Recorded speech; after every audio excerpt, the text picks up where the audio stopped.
tu experiencia. Gracias por apoyarnos nuevamente.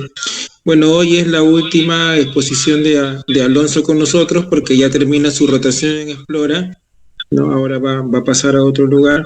Y estamos terminando con este tema de terapia ocupacional en pacientes amputados, ¿no? Es un tema muy interesante, sobre todo para, como lo conversábamos el año pasado, Sergio, para los internos que no han podido tener la oportunidad de disfrutar o de apreciar estos tipos de intervenciones, pero estamos tratando de alguna forma compensar, tal vez apoyarlos, dándoles una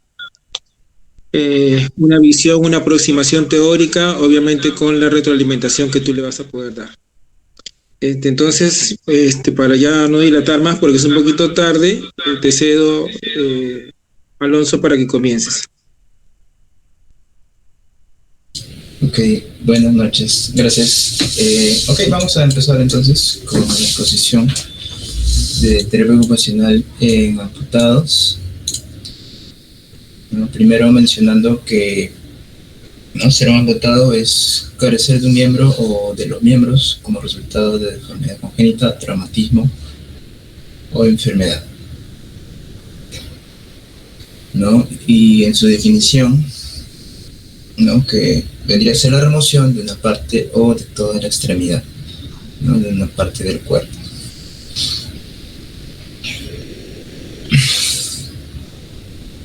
Bueno, tanto en la amputación del miembro inferior como superior, ¿no?, su etiología se da según una lesión traumática o no traumática, ¿no? Si es traumática por accidentes, ¿no? Si es no traumática por razones vasculares, ¿no?, como diabetes mellitus, ¿no?, una enfermedad vascular periférica, ¿no?, o sea, por razones infecciosas, ¿no?, como gangrena, osteomielitis, ¿no?, tumores óseos, ¿no?, y entre otras amputaciones congénitas.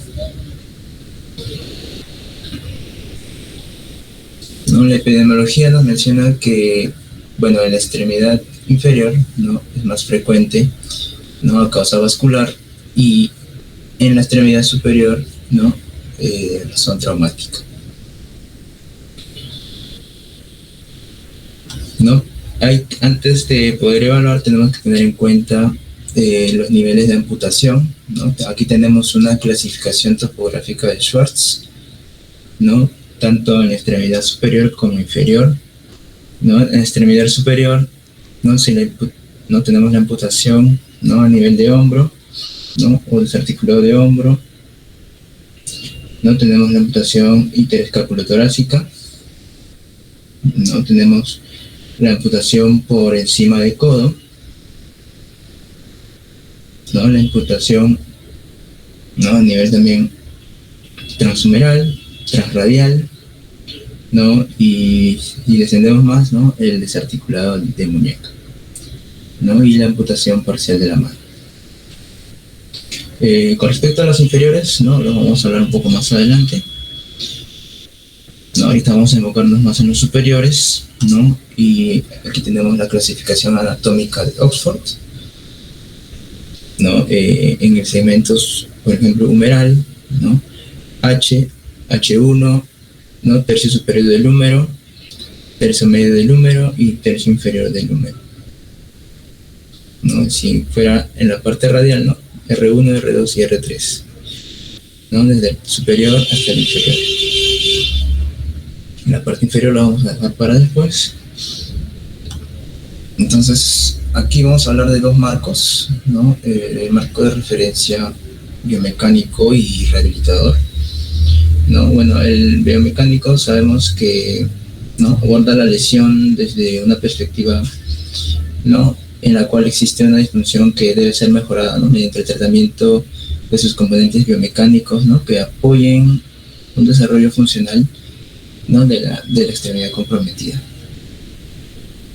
¿no? Y en cuanto al rehabilitador, ¿no?, se sustenta, ¿no?, en el concepto de facilitar el desempeño ocupacional, ¿no?, a través de la adaptación del ambiente, ¿no?, ya sea en el método de ejecución, ¿no?, cambio de ejecución de tarea, ¿no?, técnica o patrón de desempeño, ¿no? Se considera también el uso de ayudas técnicas, ¿no? Su entrenamiento, ¿no? Y su aplicación, ¿no? En las actividades de vida diaria, ¿no? Y básicas tanto como instrumentales.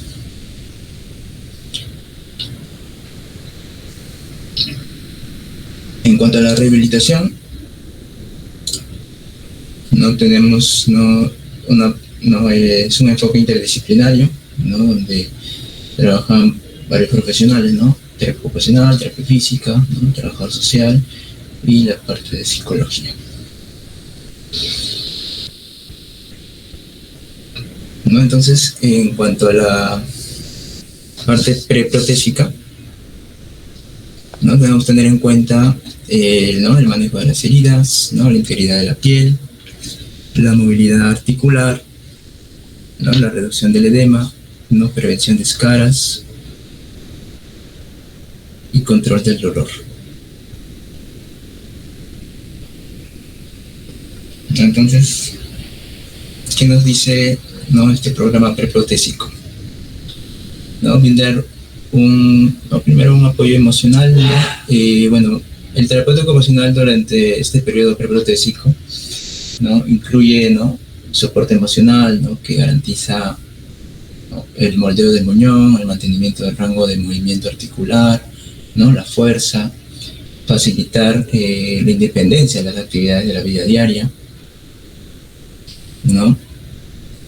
¿No? Enseñar, ¿no? También la higiene de la extremidad, ¿no? La cicatrización, ¿no? Reducción de la extremidad y el moldeo, ¿no? Aquí el objetivo es, ¿no? Reducir, ¿no? Y dar forma, ¿no? Al extremo distal del muñón, ¿no? Lo cual permitirá el óptimo ajuste de la prótesis, ¿no? Y la desensibilización, ¿no? De la extremidad remanente, ¿no? Aquí, bueno, el propósito de la desensibilización, ¿no? Es adaptar el tacto, ¿no? Y la presión para preparar, ¿no? La instalación del socket, ¿no? Donde va a poder permitir, ¿no? Poder la prótesis.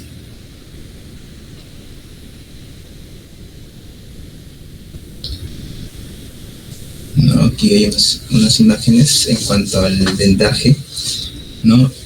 del muñón, ¿no? En este caso para una amputación transhumeral. ¿No? Aquí se debe tener en cuenta que, bueno, no se debe usar tanto, ¿no? Para no impedir, ¿no? el flujo sanguíneo.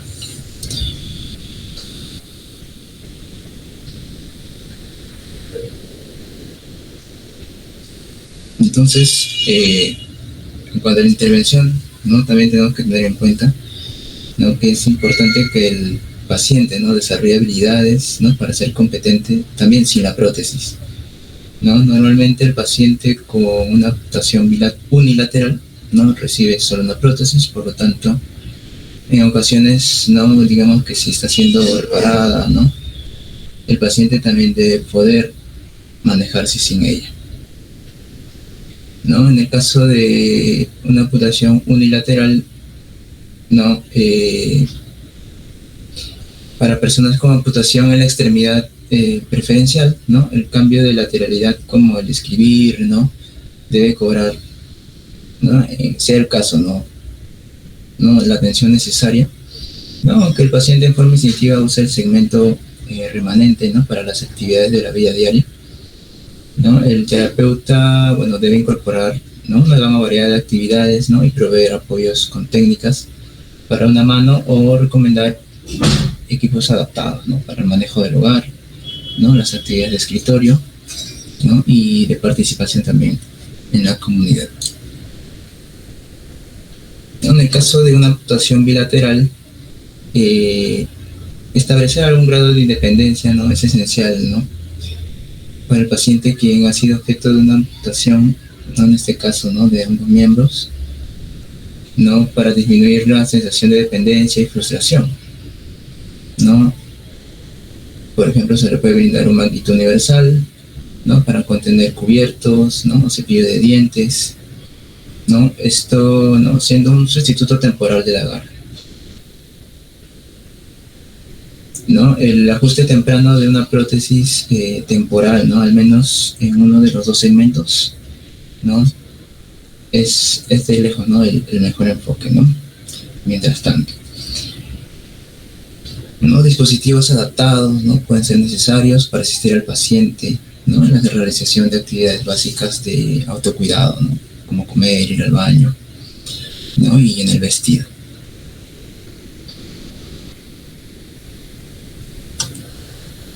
Entonces, en cuanto a las ABD, ¿no? Y ya cuando vamos a tener en cuenta, ¿no? La prescripción de la prótesis, ¿no? Considerar factores, ¿no? Como el miembro remanente, ¿no? Si es largo, ¿no? Su rango de movimiento, ¿no? La fuerza, ¿no? Si el paciente, ¿no? quiere utilizar una prótesis, si bien solamente por estética, o quiere más funcionalidad, ¿no? Ver su mano preferente, ¿no? Su motivación, su actitud, que va a ser muy importante, ¿no?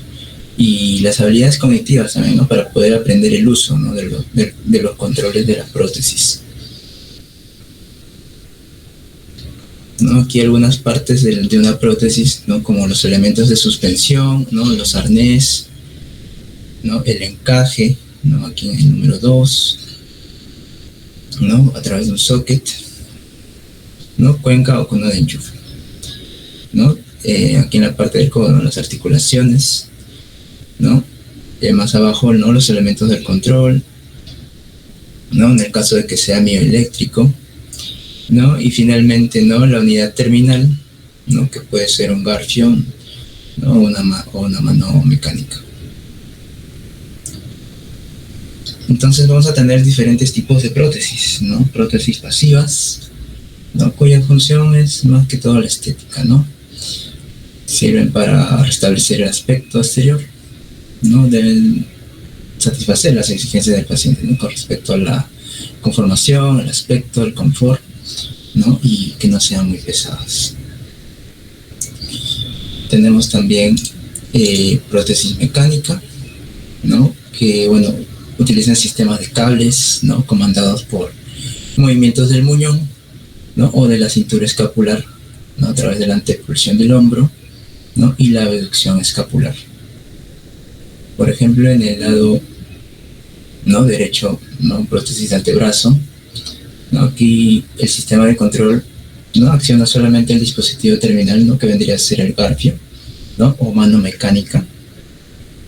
No tener en cuenta aquí que, bueno, si utilizamos una mano mecánica no va a requerir, ¿no? un mayor resto físico, ¿no? Y bueno, también se puede desgastar, ¿no? Y se puede malograr, ¿no? Por eso a veces no se considera mejor, ¿no? el uso del garfio, ¿no? Que en este caso en el lado izquierdo, ¿no? Por ejemplo, acá hay dos sistemas, ¿no? El trabe y destrabe de codo, ¿no? Y el cierre y apertura del dispositivo terminal.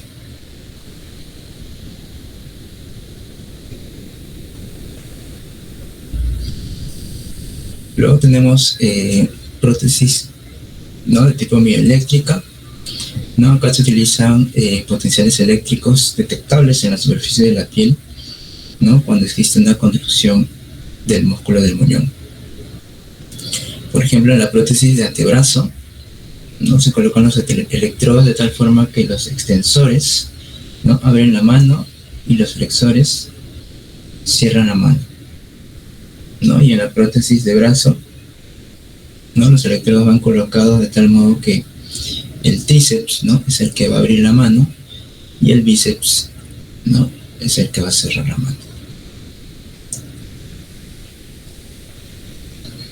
¿No? Entonces tenemos también una prótesis híbrida, ¿no? que combina el poder corporal, ¿no? con el poder mioeléctrico en una sola prótesis, ¿no? más comúnmente usadas, ¿no? en amputados transhumerales, ¿no? pueden utilizar el codo de control mecánico y un dispositivo terminal, ¿no? sea garfio mano, de control mioeléctrico o un codo controlado eléctricamente y un dispositivo terminal de control mecánico. Entonces, ¿no? ¿qué podemos elegir mejor? ¿no? ¿Gancho o una mano? ¿no? Una mano, digamos, mecánica. ¿No? Bueno, el paciente no puede elegir varios dispositivos terminales, ¿no? Es posible tener varios ganchos o manos intercambiables, pero el gancho es visto no más funcional porque, bueno, no te permite coger objetos pequeños, ¿no? Ser tomados con precisión, ¿no? El peso es menor que la mano mecánica, ¿no? El costo también es menor, ¿no? Es más confiable, ¿no? Requiere menos mantenimiento, ¿no? Que la mano mecánica, ¿no? Entonces, y también, ¿no? Requiere mucho, menos resto físico, ¿no? Entonces, estas prótesis, ¿no? Van a tener cierta funcionalidad, ¿no? Según la longitud del muñón, ¿no? En cuanto a los miembros superiores, ¿no? Si la amputación es debajo de codo, ¿no? A nivel, por ejemplo, R1, ¿no? El muñón tal vez es muy corto, donde no hay mucha fuerza de palanca, ¿no? Entonces, en ese caso no va a ser muy funcional. Pero si es a nivel R2, ¿no? O R3, ¿no? Más arriba, ¿no? Va a ser más funcional, ¿no? Va a haber una buena flexión de codo, ¿no? Una mayor fuerza de palanca, ¿no? Y una mayor sujeción con el encaje, ¿no? Y en el caso de la amputación sea sobre codo, ¿no? Quizás el muñón sea mínimo, ¿no? Ya se consideraría una desarticulación de codo. Entonces las prótesis vendrían a ser, ¿no? Más pesadas, ¿no? y no tan útiles.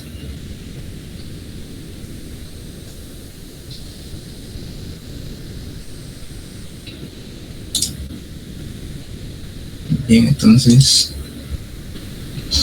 ¿no? En cuanto al, ¿no?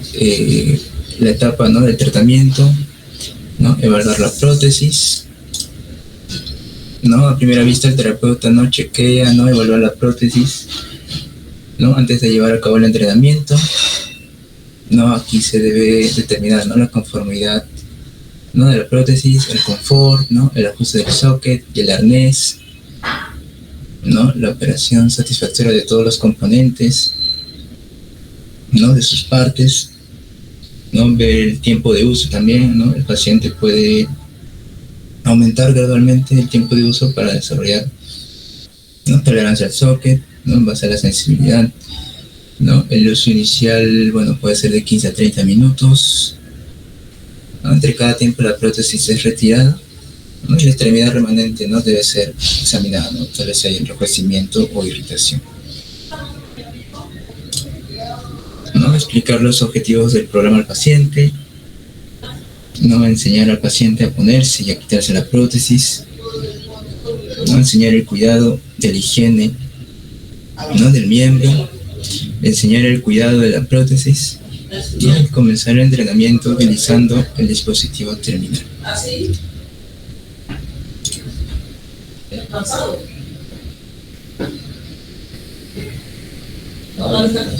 Entonces, ¿no? vamos a tener que hacer la evaluación de la prótesis, realizar la primera sesión de terapia, colocación y retiro de la prótesis, ¿no? ver el tiempo de uso, ¿no? la higiene, ¿no? y los cuidados respectivos.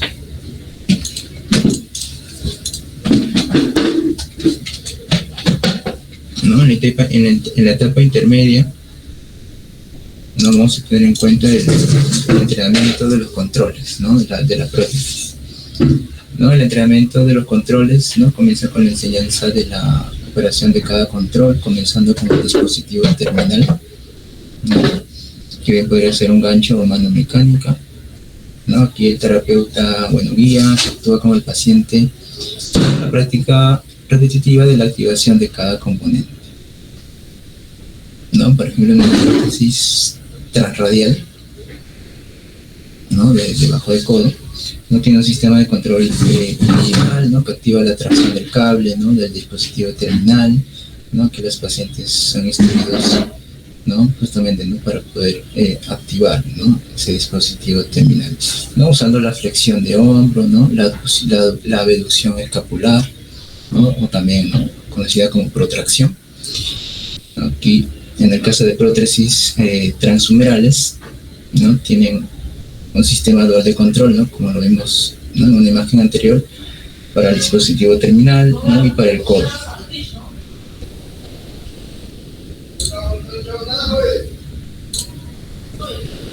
¿No? En cuanto al entrenamiento de la prótesis funcional, ¿no? El logro de las habilidades espontáneas y automáticas, ¿no? En el uso de la prótesis, ¿no? Es una meta, ¿no? Justamente para este entrenamiento, ¿no? Terminar actividades dentro de un tiempo razonable, ¿no? Mientras se está usando la mínima cantidad de movimientos, ¿no? Y el gasto energético, ¿no? Que hay que tenerlo en cuenta, ¿no? Que el terapeuta estimula al paciente a analizar, ¿no? Y ver entre situaciones similares, ¿no? Dentro de las actividades de vida diaria, ¿no? Para que el paciente pueda responder, ¿no? Sintiendo que controla, ¿no? Puede, digamos, manejar situaciones quizás impredecibles que se le puedan presentar, ¿no? Y finalmente, también el control de la prótesis mioeléctrica, ¿no? Que, se han convertido, ¿no? En la elección, ¿no? Y son a veces más frecuentes prescritas, ¿no? Para amputaciones, en este caso, transradiales, ¿no? Que donde los flexores y extensores, ¿no? De la muñeca son, ¿no? Elegidos, ¿no? Para lograr el cierre y apertura del dispositivo terminal, ¿no? Para amputaciones transhumerales, ¿no? Encima del codo, ¿no? Ahí participa el bíceps y el tríceps, ¿no? Para amputaciones de nivel alto como la desarticulación del hombro, ¿no? O la desarticulación escapulotorácica, ¿no? La elección para el control en ese caso vendría a ser el trapecio, ¿no? Dorsal ancho o los músculos pectorales, ¿no? Y en la etapa de final de tratamiento, ¿no? Se refinan las habilidades, ¿no? Las actividades de vida diaria más demandantes,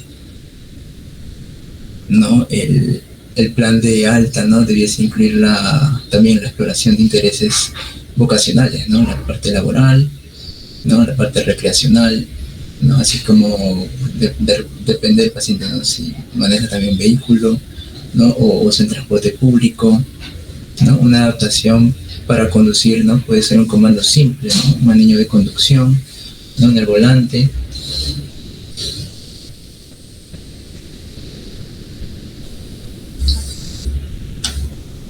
¿no? Las visitas a la comunidad, ¿no? Y al trabajo también son recomendables, ¿no?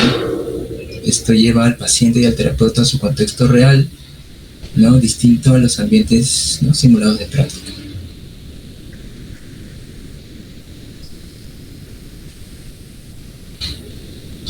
Y en cuanto a las amputaciones de extremidad inferior,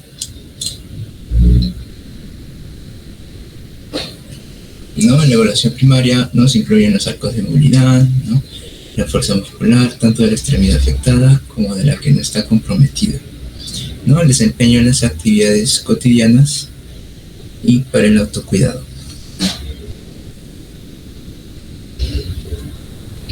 ¿No? En los miembros inferiores, en cuanto a la evaluación, ¿no? Tener en cuenta el historial de vida, ¿no? Cómo lo hace, quién ayuda, ¿no? Si se cansa, ¿no? Podemos usar el bartel, ¿no? El uso de ayudas técnicas, ¿no? Tener en cuenta las barreras arquitectónicas, ¿no? Dentro del hogar,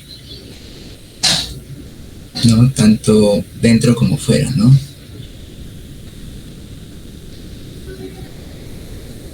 Entonces, en la amputación de los miembros inferiores con o sin prótesis, ¿no? Produce un gasto extra de energía, ¿no? Durante la marcha, ¿no? Por ejemplo, el caminar con muletas requiere más energía, ¿no? Que caminar con una prótesis, ¿no? Diversos estudios han señalado que conforme el nivel de amputación asciende, ¿no? El costo energético se incrementa, ¿no? La eficiencia de la marcha disminuye, ¿no? El consumo de oxígeno permanece igual debido a que el amputado enlentece su actividad, ¿no? Aquí hay que tener en cuenta, ¿no? También algunos aspectos clínicos, ¿no? Enfermedades cardiopulmonares, ¿no? La fuerza y movilidad o deformidad de la cadera y rodilla, ¿no? La fuerza de los miembros superiores, Aquí también vamos a tener en cuenta la clasificación anatómica de Oxford, ¿no? En este caso, si es en el segmento femoral o tibial. ¿No? También se van a dividir en 3 segmentos, ¿no? En el caso del femoral, F1, F2, F3, van desde superior hasta el inferior, y en el tibial de igual manera, ¿no? Superior de la tibia hasta inferior de la tibia. ¿No? Y la clasificación topográfica de Schwartz, ¿no? Desde la hemipelvectomía, ¿no? Las amputaciones acá, ¿no? Por encima de rodilla, las de acá por debajo de rodilla, ¿no? Y a nivel del pie. ¿No? Esto lo hemos visto antes, ¿no? En este caso, ¿no? De las extremidades inferiores.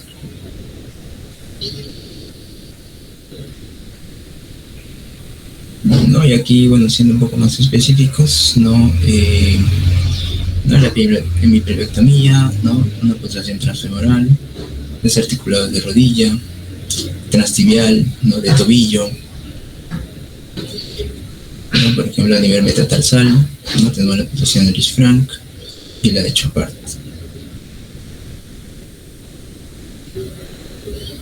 ¿Cuáles van a ser los objetivos de rehabilitación? ¿No? Proporcionar el tratamiento preprotésico, ¿no? Integral a todo paciente amputado, ¿no? Hasta alcanzar un nivel funcional, ¿no? De acuerdo a las condiciones específicas del paciente, ¿no? Lograr una protetización eficiente en los pacientes candidatos a utilizar una prótesis, ¿no? Para el logro de su independencia, ¿no? En actividades de vida diaria o marcha funcional, ¿no? Facilitar una adecuada también adaptación psicológica y una óptima integración sociolaboral, ¿no? Prevenir complicaciones, ¿no? En la extremidad contralateral, especialmente en amputaciones, ¿no? de origen vascular, ¿no? Evaluar, indicar arreglos o cambios protésicos según se requiera.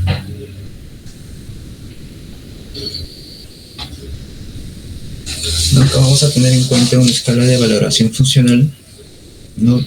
De nivel funcional 0 hasta nivel funcional 4, ¿no? Desde que el paciente, bueno, no tiene la capacidad de ambular o trasladarse con seguridad, como sin ayuda, ¿no? Funcional 1, cuando tiene la capacidad o el potencial para utilizar una prótesis, ¿no? Que le va a poder permitir trasladarse. Nivel funcional 2, ¿no? Cuando tiene la capacidad para efectuar marcha, ¿no? Con potencial suficiente para superar las barreras ambientales. ¿No? Funcional 3, ¿no? Con capacidad para realizar marcha con una cadencia variable, ¿no? Y con potencial suficiente para superar la mayoría de las barreras arquitectónicas, ¿no? Y nivel funcional 4, cuando ya tiene la capacidad para efectuar una marcha con prótesis, ¿no? Que supera habilidades básicas, presenta un nivel de energía, ¿no? Y estrés propios de la demanda, ¿no? Del niño adulto activo o atleta.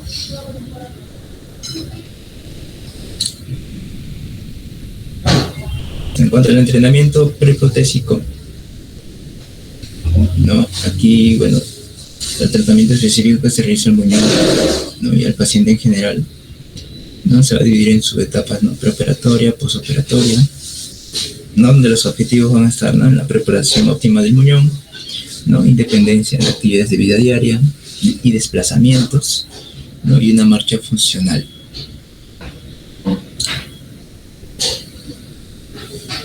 ¿No? En cuanto a la rutina del muñón, ¿no? El manejo del control postural, ¿no? Con vendaje adecuado, ¿no? Ejercicios isométricos, ¿no? Proprioceptivos, ¿no? Potenciación y balance muscular y técnicas también de desensibilización.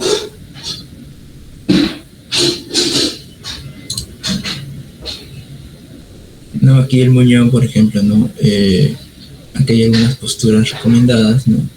En el caso de posturas en cama, ¿no? Muslo extendido sobre la cama, junto al muslo del lado opuesto, ¿no? Si está debajo de la rodilla, ¿no? Esta debe ser extendida la mayor parte del tiempo.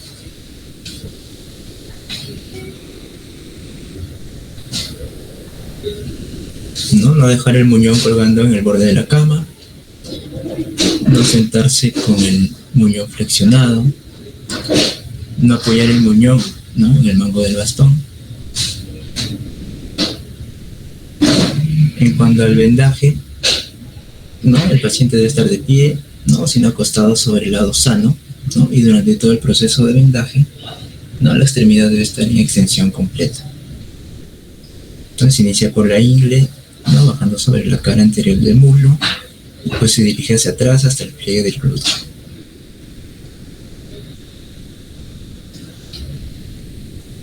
¿No?, donde finalmente, cuando se haya fijado bien las vueltas verticales, ¿no?, procede a vender el muñón hacia abajo en forma oblicua hasta llegar a la punta del muñón y vuelva hacia arriba.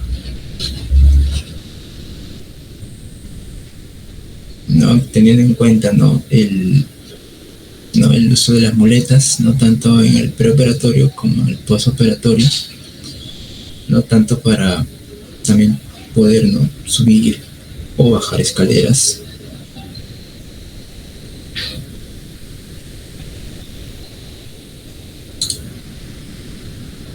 ¿No? En cuanto a las prótesis, ¿no?, dispositivos biomecánicos, ¿no?, diseñados para reproducir la forma, ¿no?, y o la función de una extremidad ausente. ¿No? Aquí se deben tener en cuenta, ¿no?, ¿no?, la edad, el peso, ¿no?, el estado de la salud, ¿no?, también las características intelectuales, ¿no?, para el uso de la prótesis, ¿no?, el grado de colaboración también, ¿no?, del paciente, ¿no?, el grado de aceptación, ¿no?, y su motivación intrínseca.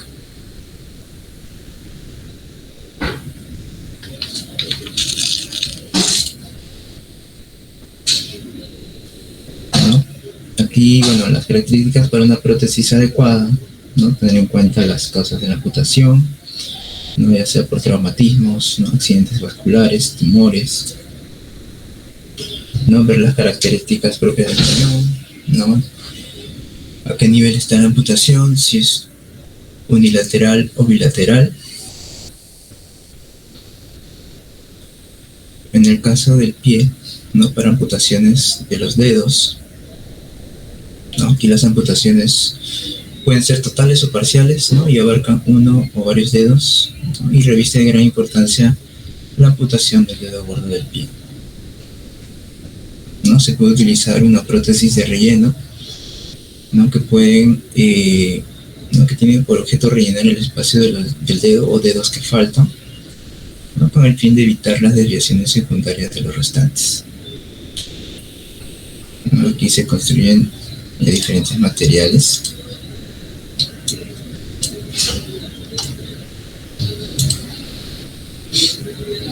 Tenemos también la plantilla flexible con relleno, ¿no? Además de la función de relleno, tiene por opción descargar el metatarsiano que se haya sometido a mayor presión,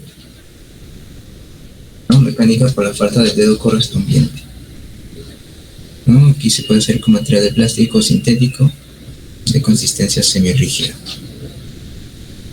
Y para las amputaciones de Lisfranc, ¿no?, el desequilibrio muscular, ¿no?, es mayor que en la amputación transmetatarsiana, ¿no?, siendo más difícil de compensar, ¿no?, la tendencia al equinismo del muñón.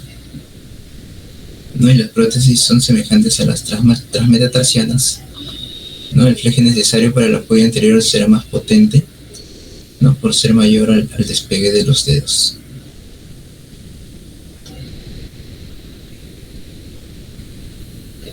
¿No? En cuanto a los tipos de prótesis BK, ¿no?, debajo de la rodilla, llamada esta prótesis PTS, ¿no?, llamada prótesis tibial supracondyle, ¿no?, la parte superior de la prótesis, ¿no?, cubre toda la rótula, ¿no?, las paredes laterales se remontan hasta el límite superior de los condilios femorales, ¿no?, mientras que en la parte posterior, ¿no?, al igual que la prótesis transtibial, no termina, ¿no?, a nivel de la interlínea articular de la rodilla para permitir su libre flexión. Aquí tenemos otra prótesis, ¿no?, BK, ¿no?, que, bueno, nos menciona que es mejor que la prótesis tibial transtibial, ¿no? Ya que mejora la estabilidad, ¿no? La parada anterior del encaje llega a nivel del interni articular de la rodilla con un buen apoyo sobre el tendón rotuliano, ¿no? Las paredes laterales rodean la rótula y forman dos alas cóndiles, ¿no? Bien moldeadas sobre el fémur, ¿no? Asegurando estabilidad lateral.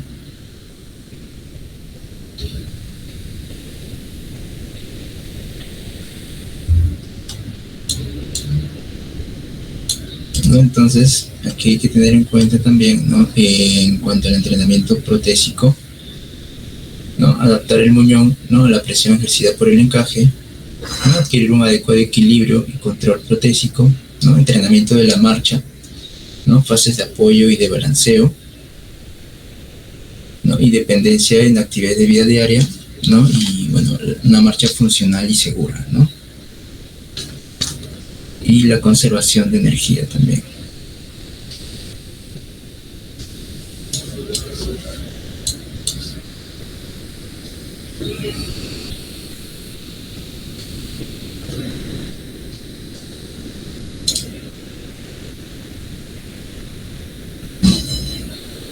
¿No? La preparación del muñón, ¿no? La patronización de la marcha, ¿no? Ya sea en superficies lisas o con obstáculos, ¿no? Transferencias posicionales, aprendizaje de ABDs, ¿no? Y gestos cotidianos, ¿no? Que van a ser importantes, ¿no? En la vida del paciente, ¿no? En su diario vivir.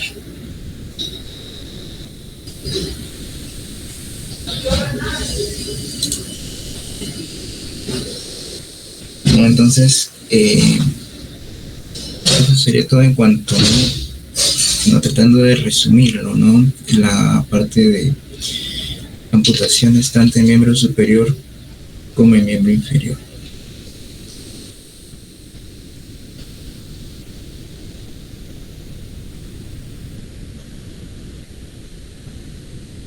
¿No? En lo personal, bueno, me pareció un tema muy interesante, ¿no? Claro, es un tema muy amplio, ¿no? Pero bueno, me ha permitido poder ver, ¿no? O sea, muy aparte ya de lo que estaba viendo, ¿no? Con lo que respecta, ¿no? La parte pediátrica, ¿no? Aquí, ¿no? Tener, ¿no? Ya otra visión, ¿no? Acerca de, ¿no? Los niveles de amputación, ¿no? El uso de las prótesis, ¿no? Su funcionalidad, ¿no? Que tener en cuenta, ¿no? Según cada paciente, ¿no? Ya sea por la fuerza física, ¿no? Las condiciones intelectuales también, ¿no? ¿No? ¿Qué es lo que necesita cada paciente, ¿no? ¿No? ¿Qué objetivos, ¿no? Se va a plantear, ¿no? Según la necesidad de cada paciente, ¿no? Si es que es una amputación también, no solamente unilateral o bilateral, ¿no? O combinada también, tal vez, ¿no? Con una lesión traumática, ¿no? Entonces hay muchos aspectos aquí importantes, ¿no? Que debemos considerar, ¿no? Como terapeutas ocupacionales, ¿no? Y aparte de las ABDs, ¿no? También tener en cuenta, ¿no? La parte, ¿no? Sociolaboral, ¿no? Que también, ¿no? va a ser fundamental, ¿no? Para la integración otra vez, ¿no? del paciente a la sociedad.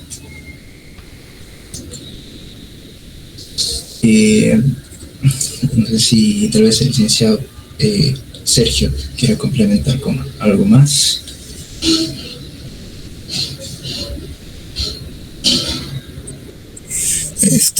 Mil disculpas, la verdad que he escuchado con bastante dificultad por lo que estoy conduciendo y he venido por calles muy caóticas de Lima. Entonces, yo que podría aportar, creo que sería bueno, si tuviesen preguntas para complementar, sería para mí mucho mejor hacerlas, de tal manera que puedo completar. En el caso de la exposición del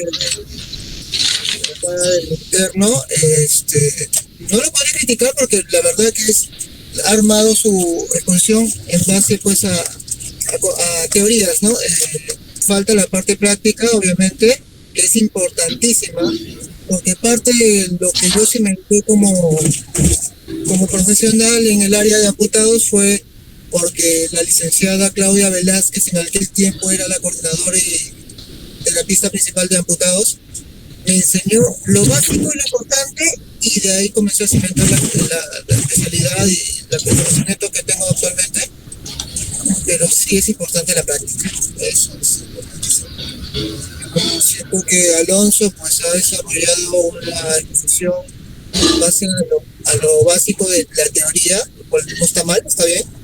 Algunos detallitos que hay que mejorar, pero como les digo, no es como es simplemente es conocer la teoría e imaginar, porque no he tenido la experiencia de llevarlo a la práctica. Entonces creo que es bastante buena la exposición en base a los puntos que estoy dando, ¿no? A ver si quieren algún concepto para complementar, ustedes preguntan.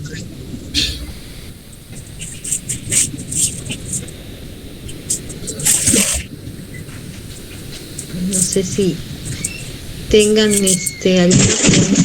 Hola Sergio, gracias nuevamente, un gusto tenerte aquí con nosotros por todo el apoyo que puedes darnos y el tiempo, ¿no? Es bastante, valoramos bastante que a pesar de que estás camino a tu casa y por lugares peligrosos, te has dado el tiempo de escuchar, ¿no? De escuchar y querer aportar, bueno, a lo que ha podido mostrarnos Alonso, ¿no? Yo tenía un poco de interés de preguntarte, tú cuando trabajas amputados tanto de miembros superiores como de miembros inferiores, o determinados terapeutas trabajan más sobre la región superior y otros con la región inferior. ¿Cómo está dividido el trabajo en el INR?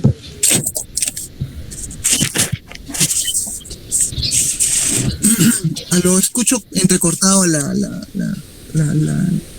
que me han preguntado, no lo he entendido bien. Ya, no, lo que yo quería preguntarte es que si en el INR todos trabajan tanto miembros superiores como inferiores, o hay algunos especialistas que trabajan más sobre miembros superiores y otros sobre miembros inferiores. Ya, mira, ya voy a hacer un pequeño resumen. En el servicio de terapia ocupacional en el INR, trabajamos ya con pacientes que vienen en etapa crónica o subaguda, pero en la parte aguda no.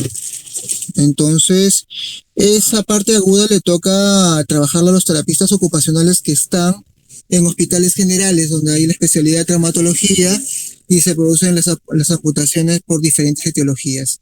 Entonces, esa primera etapa, la parte preoperatoria y posoperatoria, debería ser trabajado por un terapista ocupacional que tenga los conocimientos no solamente básicos, sino avanzados, pero con respecto a esa etapa, ¿sí?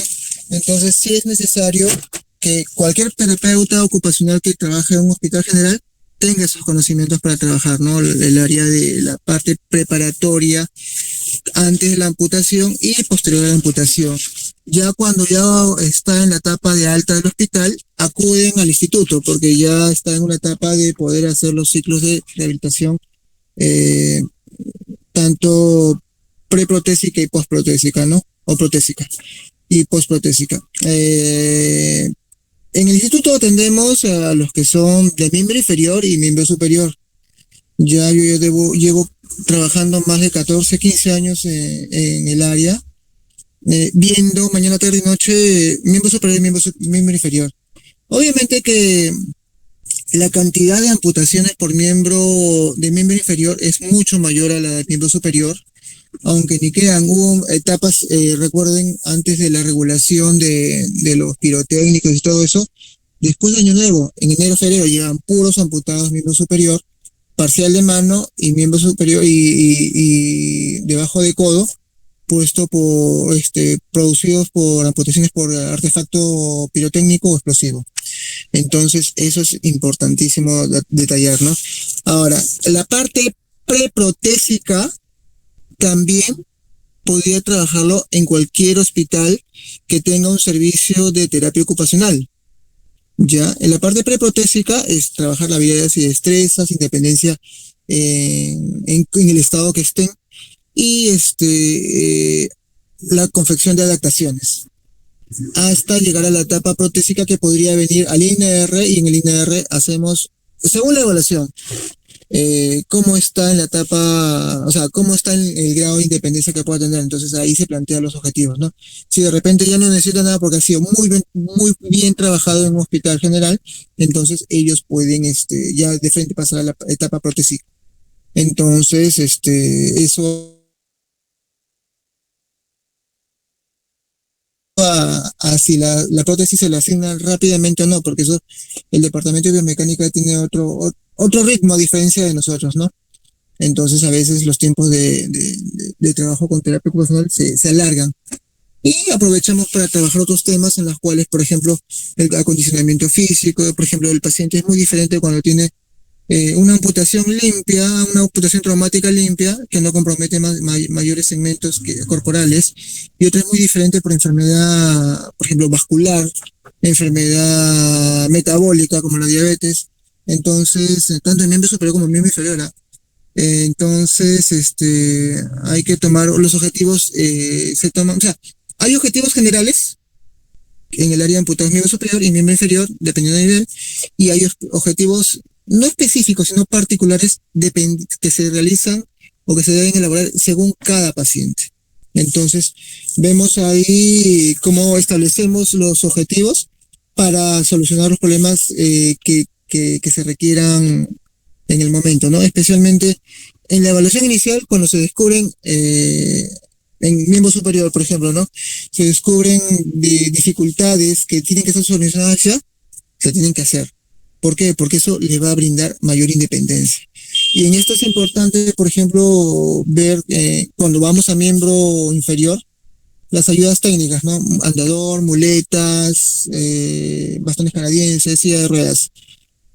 Cómo generar la independencia con el elemento que estén y sin generarle mayores daños. Por ejemplo, si usan una muleta mal regulada, puede generar compresión del nervio radial, automáticamente pérdida de función manual, bilateral o unilateral. Entonces, ¿eso qué va a generar?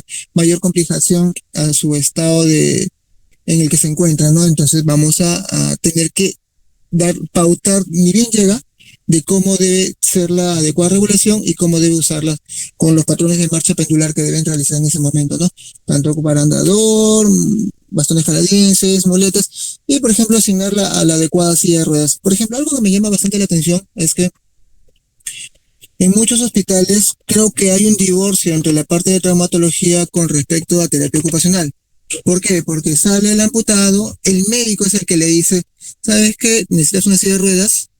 El paciente va y se compra la silla, la más inadecuada, o los familiares van y el vendedor por vender les vende lo que no les sale y se les hace comprar, de tal manera que no hay una evaluación previa por un terapeuta ocupacional. Y eso es criticable. ¿Por qué? Porque sí debe haber, cuando hay un servicio de terapia ocupacional, sí debe hacer las coordinaciones necesarias con el área de traumatología para que se produzca esto. Y también, ¿no? Si hay un servicio de traumatología, entonces el terapeuta ocupacional debe estar en el proceso preoperatorio y postoperatorio. Cosa que ya el paciente ya llega con los conocimientos necesarios a qué se debe atender para cuando entra a un instituto de alta complejidad como el INEAR. De lo que has dicho, dos preguntas. Entonces tú dices, es competencia del terapeuta ocupacional la evaluación y la determinación del tipo de silla de rueda, bastón, muleta, la graduación en tiempo. Claro, la sugerencia y la medición. Al final siempre el médico es el que, bueno, tiene la batuta, entonces él va a dar la receta por ejemplo, en el INR se produce lo siguiente, ¿no? El doctor manda una orden diciendo, medición de silla de ruedas. Ya no viene el paciente a nosotros y nosotros medimos al paciente y asignamos qué tipo de silla de ruedas va a utilizar. Ahora, por ejemplo, entrenamiento con muletas. Viene el paciente, evaluamos la regulación de la muleta. Regulamos la muleta y ahí está, evaluamos equilibrio y todo lo demás, y vemos si el paciente realmente tiene la capacidad necesaria para usar las muletas, o se pasa a otra ayuda técnica que sea mucho más segura para el paciente. Porque hay pacientes que ellos tienen la ilusión de usar muletas, pero tienen tanta alteración en el equilibrio y la tolerancia a la unipodalidad que no pueden, pues entonces se tiene que cambiar. La sugerencia se manda al médico, el médico lo reafirma y ya está, de esa manera. Pero sí, es potestad del terapeuta ocupacional la asignación, o sea, el tipo de silla y la medición, ¿no? Con los complementos que tenga que usar la silla de ruedas. Por ejemplo, hoy día vino a evaluación un paciente que hace 2 semanas yo lo había programado, pero cuando vino y observé solamente le habían mandado evaluación de ABD. Busqué a la doctora y dije, doctora, este paciente necesita ya una evaluación para donación de silla de ruedas. Ya la doctora aceptó, hizo la orden, me la dio, y hoy día yo evalué ABD, Bartel, barreras y también silla de ruedas, para que ya entre un proceso de donación. Pero ahí asignando que silla de ruedas, porque era un paciente bilateral. Bilateral en el sentido de que hasta un muñón, uno de los muñones, creo que el derecho era casi desarticulado, pero era un F1. Y el otro era un F2. El señor tenía serios problemas para la independencia en sus desplazamientos. ¿Por qué? Porque no podía manejar la silla de ruedas. La silla de ruedas era una silla de ruedas vetusta, con inadecuado mantenimiento de la silla, no tenía reposapiés, no tenía lo principal, las barras antivuelcos. Entonces el señor, por el peso que ya no tiene en la parte anterior, corría constantemente peligros de volcarse hacia atrás, golpearse la nuca y tener otros problemas, ¿no? Y para compensar a veces se iba hacia adelante llevando el tronco, y también como no tiene un punto de apoyo como un pie al menos, el peso le ganaba y se iba de cara al suelo. Entonces estaba terriblemente dependiente a que otra persona lo empuje con su silla de ruedas. Entonces la evaluación iba ya a asignar la silla de ruedas, los complementos de la silla de ruedas, y hasta, por ejemplo, ya una silla de ruedas estándar, pero con arnés y barras antivuelco, porque era urgente para la independencia del señor. Y ahí también se evaluó las barreras arquitectónicas, porque miren, no hace falta ir al domicilio, sino el paciente se le pregunta, ¿no? ¿Usted con su silla de ruedas puede entrar al baño? No puedo. ¿Por qué? Porque mi silla de ruedas es muy ancha y la puerta es muy angosta. Ya. Otro, sí puedo entrar, pero solamente entro hasta el lavadero. ¿Puede acercarse hasta la ducha? No puedo. O sí puedo. ¿Pero se baña en la ducha? No puedo bañar en la ducha porque no sé cómo pasarme. Entonces ya se explica, se hace una explicación de qué es lo que dibuje cómo es el baño, y se comienza ya a dar las orientaciones necesarias para que pueda facilitarle. Y justo en base a esas indicaciones se hace ese entrenamiento, ¿no? Por ejemplo, traslado lateral, o sea, desplazamiento lateral con las manos, como si fuesen las manos, y un pendulaje lateral o anterior. Y a mí se trabaja los cambios de decúbito, se trabaja el equilibrio incedente, etcétera, ¿no?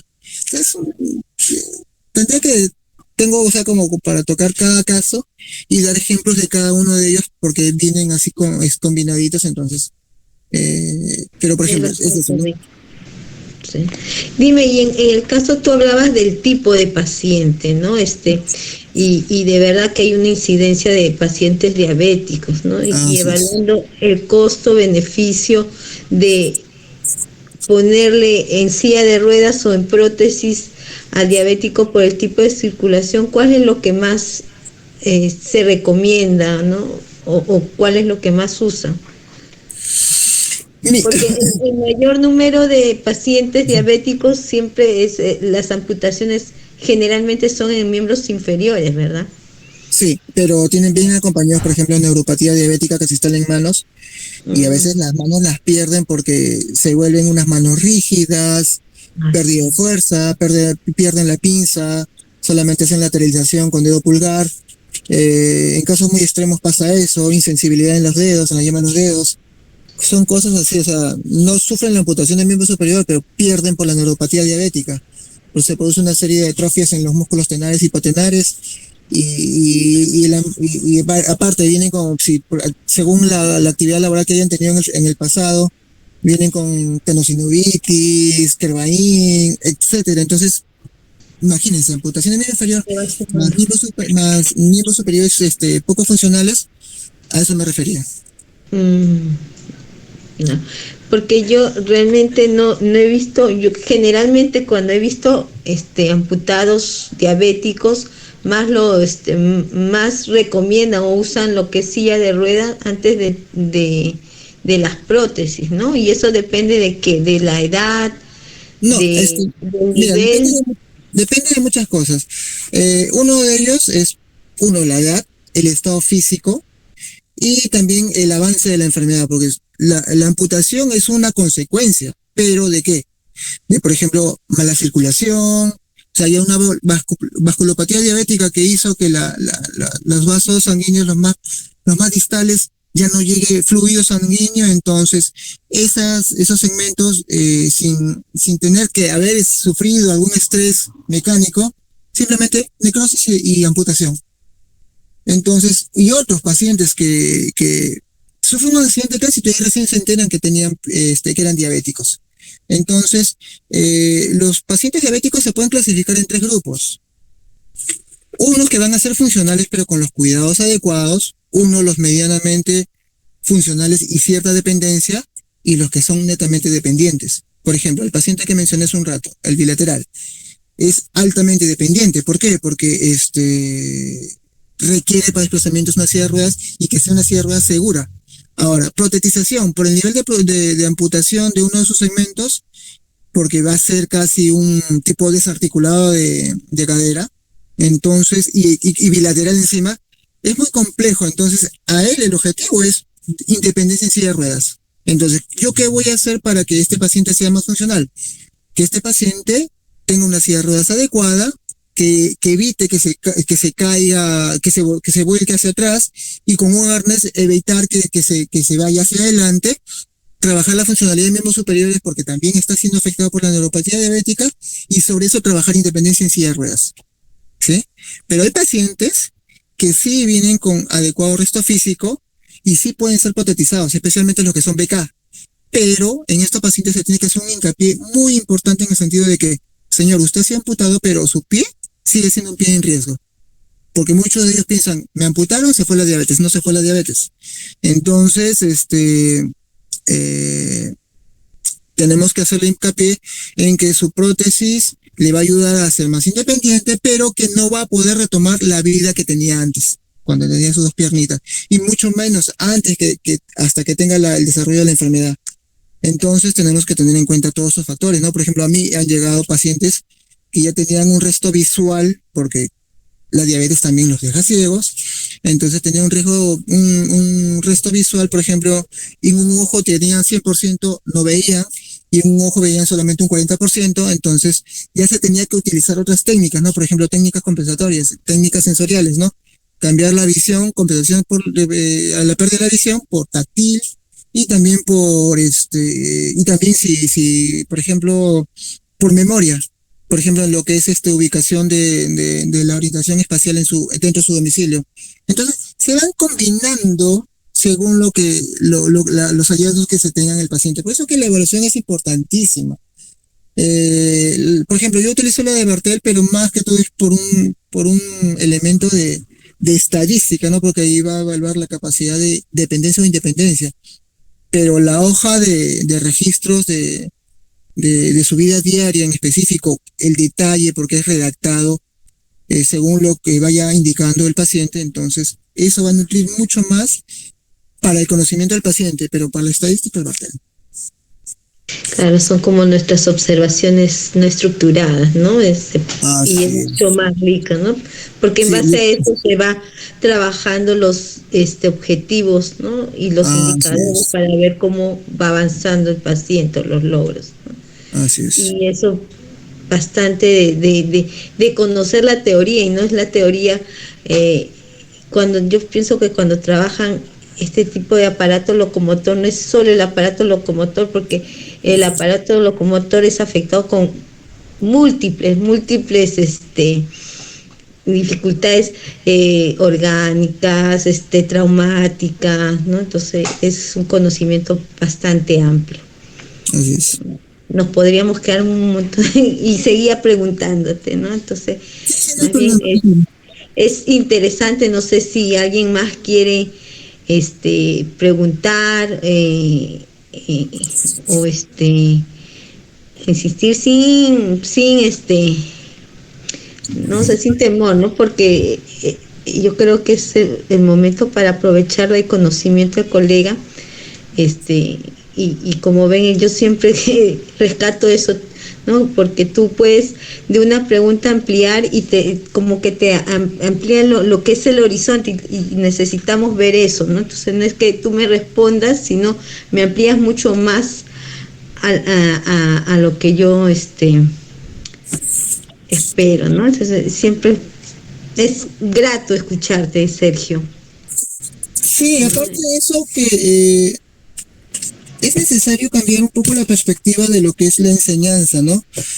Todos aprendemos de los errores, entonces yo para aprender he metido la pata miles de veces, no solamente con obras, sino también hasta con conceptos. Entonces no hay que tener temor al hacer las preguntas o dar un concepto, porque si uno se equivoca, pues parte del aprender, ¿no? Y cuando a uno le refrescan el conocimiento, pues ahí aprende, ¿no? Porque se aprende mucho más de lo que uno comete errores que de lo que acierta, ¿no? Entonces, eso es lo que el feedback de esta especialidad y también de la carrera, ¿no? Es bastante amplio. Yo espero que puedan ya aperturar las puertas para que puedan hacer internado. No sé si este año hay internado en INR. No hay, no es que no ha habido convenios, no ha habido muchas cosas. Creo que en este caso San Marcos ha avanzado un poquito más que Cayetano, porque Cayetano 0 hospitales, pero no se debe descuidar, ¿no? Que los alumnos o que los pregrados tengan un panorama distinto a lo que es simplemente la teoría, porque la teoría, si bien es cierto, ayuda, pero contrastar la teoría con la práctica es mucho más interesante y asimila más el conocimiento. Sí, marca mucho mejor. Espero que ya puedan aperturar. Como tú sabes, ya los chicos que están saliendo en estos 2 últimos años o 3 últimos años que ha durado la pandemia, han tenido poca experiencia en trabajar, ¿no? Incluso en la práctica, ¿no? Han llevado clases virtuales y no han tenido la oportunidad de tocar, como yo les digo, tocar a un paciente, llevarlo y trabajar con él, ¿no? Entonces no es lo mismo el ámbito virtual, que te puede acercar, pero no te va a dar esa experiencia y ese trabajo directo, ¿no? A nivel de terapia presencial. Esperemos que esto cambie y que puedan los chicos reforzar estos conocimientos que le han quedado pendientes. O esta práctica, ¿no? Porque a nivel de teoría pueden tener, pero como tú dices, la práctica es lo que marca la diferencia o enriquece tu teoría. Así es. Sí. Entonces, bueno, creo que ya es bastante tarde. Gracias por estar aquí, Sergio, a pesar de la hora. Gracias a todos por estar acá. Seguimos aprendiendo y seguimos investigando y aplicando. Y compartiendo el conocimiento, ¿no? Busquen siempre personas como Sergio, como los otros colegas que nos han estado apoyando, porque yo sé que ellos están abiertos a compartir lo que saben, ¿no? Entonces ahí vamos a ir aprendiendo. Gracias, Sergio, nuevamente, y gracias a ustedes por estar aquí. Y buenas noches. No sé si alguien más quiere hablar, no, para despedirlos ya. No, está medio chupado.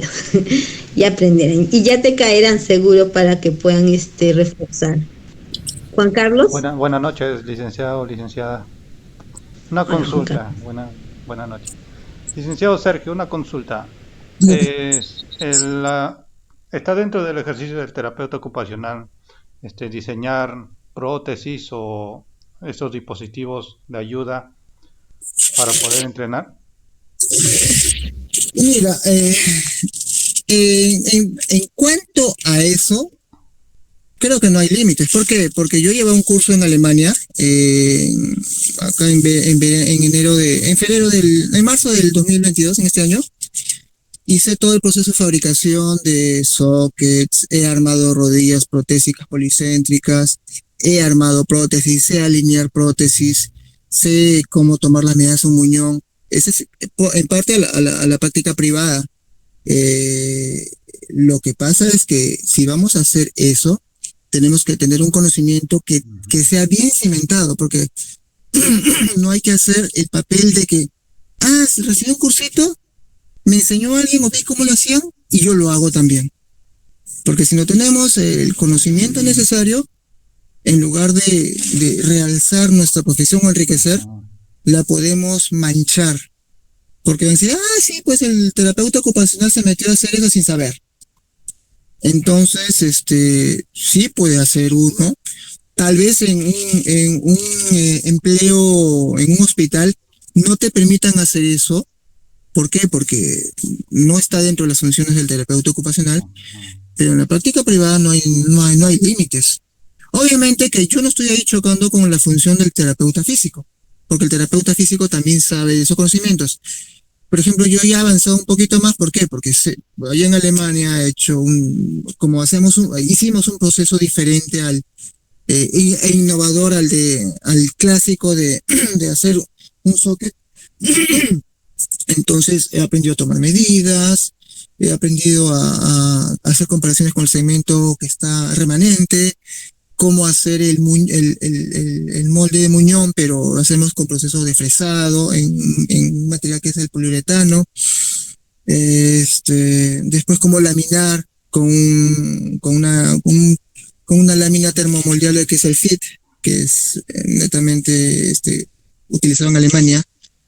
Hacer el muñón, hacer la alineación, armar rodillas protésicas, ensamblarlas, colocarlas, alinear la prótesis, tomar el ángulo de flexión, de abducción para sacar la línea del uso de la prótesis, cómo regularla.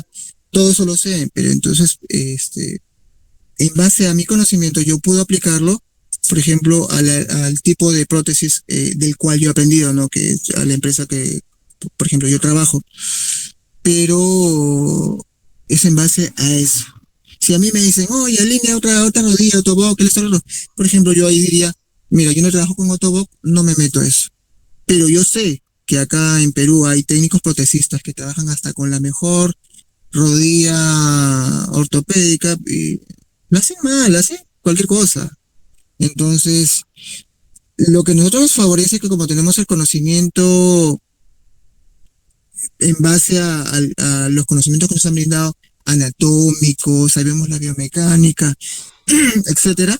Entonces, tenemos de repente hasta un plus más o mayor que un técnico en prótesis. No sé si me dejo entender por qué, porque tú te proyectas a que la prótesis no te va a ayudar simplemente para complementar, el segmento perdido, sino te va a ayudar a desplazarte y hacer tus actividades de la vida diaria. Entonces, ¿qué debe permitirte esa prótesis? Entonces, todo eso. Por ejemplo, yo en mi trabajo sí hago lo que es reentrenamiento de la marcha. Obviamente que terapia física lo hace, pero lo hace como que yo quiero que camine nada más. Ahora, yo quiero que camine bien porque tiene que caminar con una mochila, irse a su colegio, irse a la universidad, irse a trabajar, cómo sentarse, cómo pararse, porque necesita hacerlo en una unidad de transporte público, necesita sentarse en su trabajo en una silla adecuada porque tiene una línea de producción o trabaja en una oficina, etcétera. Entonces necesito que el resto físico le ayude a manejar la prótesis de una manera adecuada. Entonces yo corrijo la marcha porque ya me he aprendido todo lo que es el uso de muletas, andador, marcha simétrica, desplazamiento pendular, subir y bajar las escaleras, pero utilizando la línea de gravedad, etcétera. O sea, todo eso es necesario saberlo. O sea, si tú quieres entrenar la prótesis, tienes que también conocer la prótesis, ¿no? Entonces, saber cómo hacer todo eso. Yo, por ejemplo, en el INR no puedo tocar una prótesis y alinearla, porque no es mi función. Pero en la actividad particular sí lo hago, pero con la línea de prótesis que utiliza la empresa. Lo básico es el conocimiento, ¿no? Si no tienes conocimiento o el entrenamiento debido, es difícil, ¿no?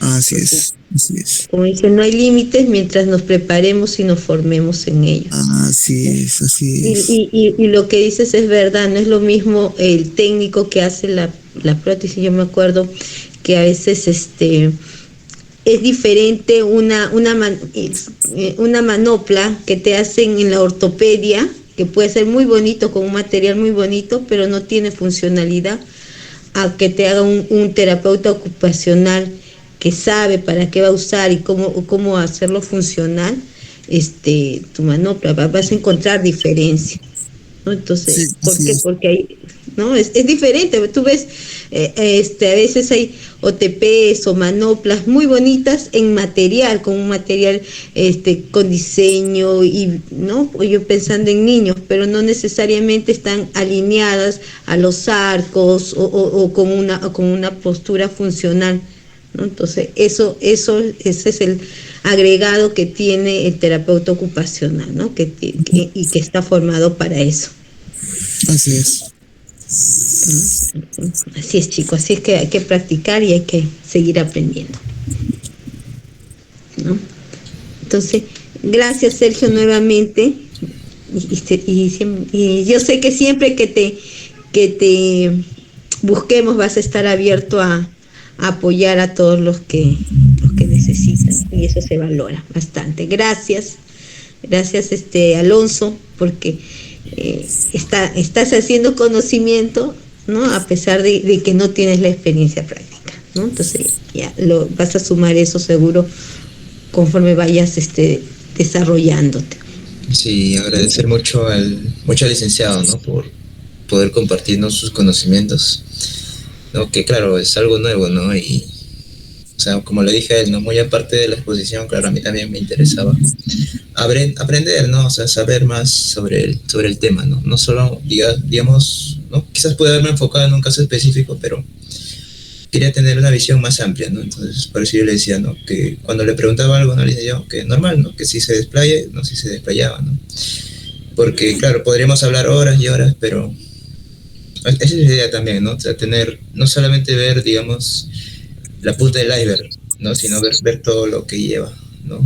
Abajo, ¿no? Todo el campo de la terapia ocupacional, ¿no? Cómo interviene, ¿no? No visto solamente desde una manera superficial, sino mucho más que eso. Agradecerle bastante por su prestación, ¿no? A poder compartirnos sus experiencias, ¿no? Y sus conocimientos. Sí, gracias. Y recuerden que todo va destinado a que la persona pueda ser independiente o pueda ser funcional en las ocupaciones, escuela, el trabajo, dentro de casa, ¿no? Y ese es el objetivo, ¿no? Y es lo último que plasmó con el ejemplo de la marcha, ¿no? Que plasmó Sergio. Entonces, y esa es nuestra labor o nuestro fin como terapeutas ocupacionales. Entonces, Sí, gracias. Así es. No sé si quiere decir algo más, si no, ya nos despedimos para que puedan ir a descansar y seguimos en otra ocasión, ¿no? Hasta otra oportunidad, Sergio. Gracias por todo. Sí, no hay problema, no hay problema. Si está en mi alcance ayudarlos, con gusto. No, gracias. Siempre sabemos que tienes esa apertura. Gracias. Gracias, chicos. Buenas noches. Descansen y a seguir adelante con terapia. Gracias, licenciado, licenciada. Buenas noches. Buenas noches. Buenas noches con todos. Buenas noches con todos. Buenas noches.